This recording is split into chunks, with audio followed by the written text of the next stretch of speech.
चलिए तो अब हम जानते हैं मध्य प्रदेश की जनजातियों के बारे में। तो सबसे पहले महत्वपूर्ण तथ्य देख लेते हैं इनके बारे में। जैसे कि आदिवासी शब्द का प्रयोग सर्वप्रथम किसने किया? तो जो ठक्कर बापा थे, इन्होंने सबसे पहले आदिवासी शब्द का प्रयोग किया। तो आदिवासी शब्द का प्रयोग ठक्कर बापा ने। अनुसूचित जनजाति शब्द का प्रयोग सर्वप्रथम किसने किया? तो साइमन कमीशन ने किया। उसके बाद भारतीय संविधान में भी अनुसूचित जनजाति शब्द का प्रयोग किया गया। इसके अलावा पूछा जाता है कि महात्मा गांधी ने अनुसूचित जनजाति को यानी एसटी को किस नाम से पुकारा? तो गिरिजन शब्द से हरिजन एससी को और गिरिजन एसटी को महात्मा गांधी ने कहकर पुकारा था। इसके अलावा दलित शब्द का प्रयोग भी इनके लिए साइमन कमीशन ने किया था। वहीं पिछड़े हिंदू जी एस धुरिये द्वारा इन्हें पिछड़े हिंदू कहा गया है। किनको? अनुसूचित जनजातियों को। 2011 की जनगणना के अनुसार कुछ फैक्ट देख लेते हैं जनजातियों के बारे में। जैसे कि भारत में कुल 707 प्रकार की जनजातियां निवास करती हैं, जिनमें से सबसे ज़्यादा यानी कि 43 प्रकार की जनजातियां मध्य प्रदेश में निवास करती हैं। भारत में कुल 10 करोड़ 50 लाख यानी लगभग 10.5 करोड़ यानी 10 करोड़ 43 लाख जनसंख्या जनजातियों की है। जो संपूर्ण भारत की यानी 121 करोड़ की 2011 के हिसाब से है यहाँ पर ये सब कुछ, तो संपूर्ण भारत की जनसंख्या का 8.6% है। यानी कि 2011 की जनगणना के अनुसार संपूर्ण भारत की जनसंख्या 121 करोड़ है और 121 करोड़ में से 10 करोड़ 43 लाख अनुसूचित जनजातियों से संबंधित है। यानी कि अगर प्रतिशत निकाला जाए तो संपूर्ण जनसंख्या का 8.6% अनुसूचित जनजातियां भारत में निवास करती हैं। इसमें से मध्य प्रदेश में यानी 10 करोड़ 43 लाख में से मध्य प्रदेश में 1 करोड़ 53 लाख 16,784 लोग मध्य प्रदेश में निवास करते हैं। यानी अगर सिर्फ जनजातियों की बात की जाए तो 7 करोड़ 26 लाख 26,809 में से 1 करोड़ 53 लाख 16,784 लोग मध्य प्रदेश में जनजातियों से संबंधित है और पूरे भारत के 10.5 करोड़ में से 1.5 करोड़ मध्य प्रदेश में है। अब इनका अगर मध्य प्रदेश में प्रतिशत निकाला जाए तो मध्य प्रदेश में इनका प्रतिशत निकलेगा 21.1%। कितना? 21.1%। यानी कि मध्य प्रदेश की संपूर्ण जनसंख्या का 21.1% 21.1% अनुसूचित जनजातियों से संबंध रखते हैं। मध्य प्रदेश सबसे ज्यादा जनसंख्या में अनुसूचित जनजाति और सबसे ज्यादा अनुसूचित जनजाति प्रकारों वाला राज्य है। यानी यहाँ पर अलग अलग प्रकार की जनजातियां भी अगर देखी जाए तो भी सबसे ज्यादा मध्य प्रदेश में ही रहती है और अगर सबसे ज्यादा जनसंख्या देखी जाए तो भी वो मध्य प्रदेश में ही सबसे ज्यादा निवास करती है। मध्य प्रदेश में देश की कुल अनुसूचित जनजातीय जनसंख्या का, यहाँ पर पूरे देश की जनसंख्या का बात नहीं कर रहे हम, पूरे देश की जनसंख्या 121 करोड़ है, लेकिन हम यहाँ पर बात कर रहे हैं कि पूरे देश की जो अनुसूचित जनजाति जनसंख्या है यानी कि जो 10 करोड़ 43 लाख है, 10.5 करोड़ है, उसमें से मध्य प्रदेश का जो प्रतिशत है वो है 14.7%। यानी 10.5 करोड़ का 14.7% मध्य प्रदेश में निवास करता है, 14.5%। लेकिन मध्य प्रदेश की जनसंख्या के हिसाब से मध्य प्रदेश में अनुसूचित जनजाति का जो प्रतिशत है वो है 21.1%। मध्य प्रदेश की सबसे बड़ी जनजाति वर्तमान में जनसंख्या के हिसाब से अगर देखा जाए तो वो है भील। 59.9 लाख लगभग इनकी जनसंख्या है 1.5 करोड़ में से।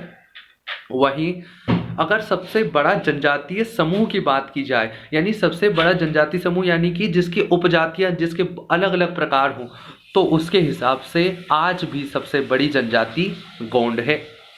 जबकि 2001 के हिसाब से यानी जो 10 साल पहले जनगणना हुई थी 2011 के पहले, उसके हिसाब से मध्य प्रदेश की सबसे बड़ी जनजाति बाय जनजातीय समूह और बाय पॉपुलेशन यानी जनसंख्या के हिसाब से और जनजाति समूह दोनों के हिसाब से गोंड सबसे बड़ी जनजाति थी। लेकिन 2011 में जनसंख्या के हिसाब से सबसे बड़ी जनजाति भील हो जाती है, लेकिन जनजाति समूह के हिसाब से आज भी सबसे बड़ी जनजाति गोंड ही है। वहीं भारत की सबसे बड़ी जनजाति किसी भी हिसाब में अगर देखा जाए, चाहे जनसंख्या या जनजाति समूह, तो उसका उत्तर गोंड ही होगा।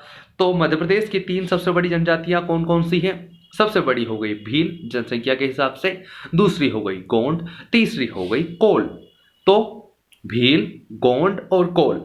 भील की जनसंख्या कितनी है? 59.9 लाख यानी 59,59,59,00,000। दूसरा गोंड, गोंड की जनसंख्या कितनी है? 43 लाख। तीसरा कोल, कोल की जनसंख्या कितनी है? 11 लाख। वहीं भारत की 3 सबसे बड़ी जनजातियां कौन कौन सी है? तो सबसे पहला वही गोंड, दूसरे नंबर पे भील और तीसरे नंबर पे बेगा। ठीक है।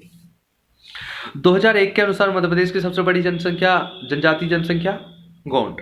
मध्य प्रदेश की सबसे छोटी जनजाति जनसंख्या यानी जनसंख्या के हिसाब से सबसे छोटी जनजाति कौन सी है मध्य प्रदेश की? तो वो है कमार या कवार।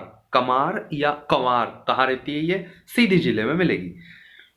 मध्य प्रदेश में जो 43 जनजातियां हैं उनमें से 3 जनजातियां ऐसी है जिन्हें केंद्र सरकार ने विशेष अति पिछड़ी जनजाति श्रेणी में रखा है। ये कौन कौन सी है? बेगा, भारिया और सहरिया। अब ये विशेष अति पिछड़ी जनजातियां क्या होती है?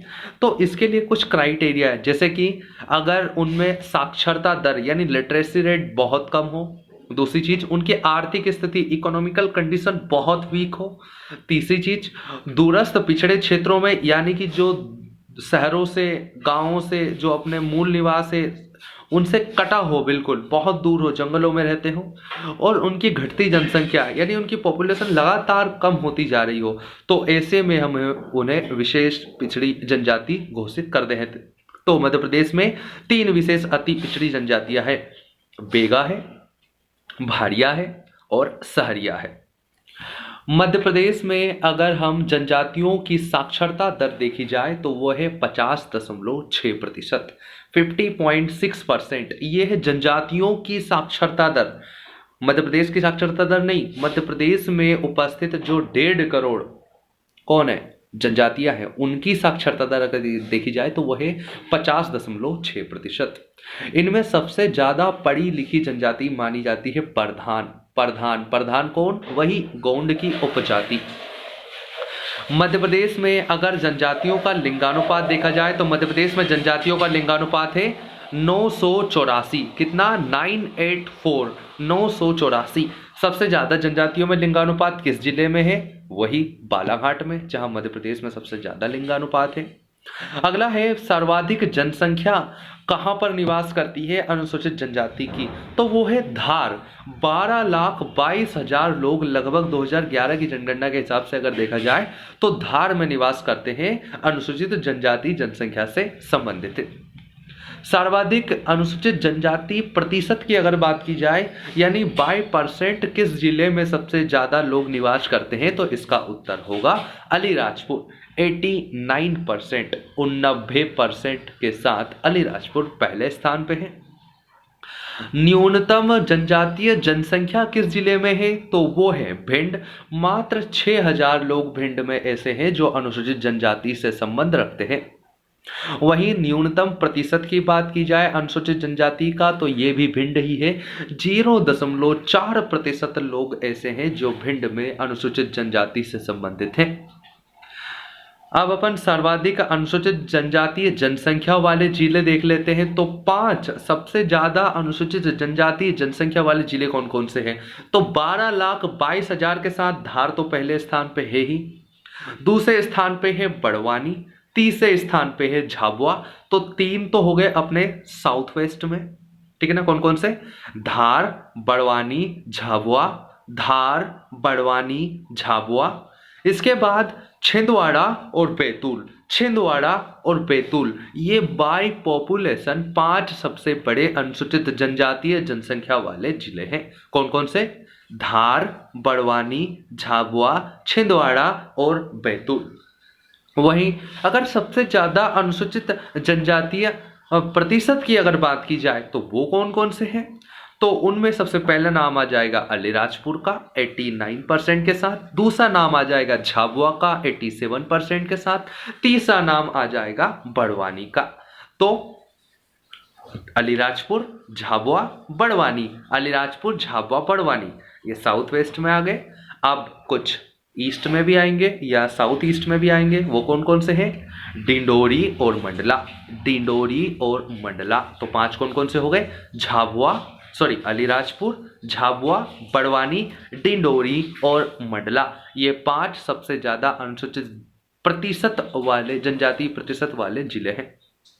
अब न्यूनतम की बात करें तो न्यूनतम अनुसूचित जनजातीय जनसंख्या वाले जिले कौन से हैं? तो पहले स्थान पर रहेगा हमारा भिंड, मात्र 6000 लोग यहां पर निवास करते हैं। वहीं भिंड के बाद आएगा दतिया, दतिया के बाद आएगा मुरैना, मुरैना के बाद आएगा मंदसौर।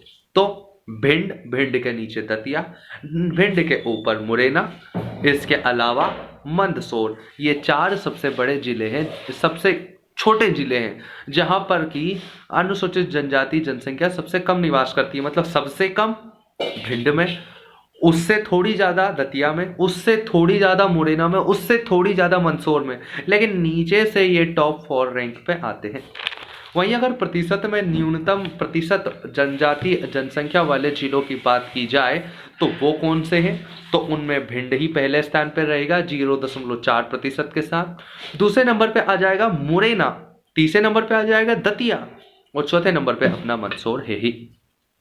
जनजातीय अध्ययन का पिता शरत चंद्र रॉय को कहा जाता है। तो यहाँ लगभग बेसिक इंफॉर्मेशन और 2011 की जनगणना के अनुसार जो जनजातियों से संबंधित आंकड़े थे हमारे लगभग समाप्त होते हैं। धन्यवाद।